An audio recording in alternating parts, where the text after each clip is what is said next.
நம்ம வாண்டையார் காலேஜ் பக்கத்தில் வந்து பார்த்திங்கனாக்கா மொத்தம் 7000 சதுரடி ஆண்டூர் ப்ராப்பர்ட்டி இருக்குது. ஸோ அதை பற்றியான டீட்டெயில்ஸ் ஃபுல்லாக வந்து பார்த்திங்கனாக்கா பார்க்கலாம். இது எங்கே அப்படின்னாக்கா நல்ல வன்னியன் குடிக்காடு பஞ்சாயத்தில் வந்து பார்த்திங்கனாக்கா இந்த ப்ராப்பர்ட்டி இருக்குது. சங்கரதேவன் குடிக்காடு பஸ் ஸ்டாப் நியர் ஆப்போசிட்டில் வந்து பார்த்திங்கனாக்கா இந்த ப்ராப்பர்ட்டி இருக்குது. நம்ம வாண்டையார் காலேஜ்லேருந்து, அதாவது ஏவிஎம் புஷ்பம் காலேஜ்லேருந்து பார்த்திங்கனாக்கா வாக்கபிள் டிஸ்டன்ஸில் தான் இந்த ப்ராப்பர்ட்டி இருக்குது. மொத்தம் 7000 சதுரடி.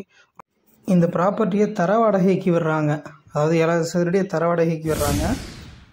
30,000 ரேட் கோட் பண்ணுறாங்க.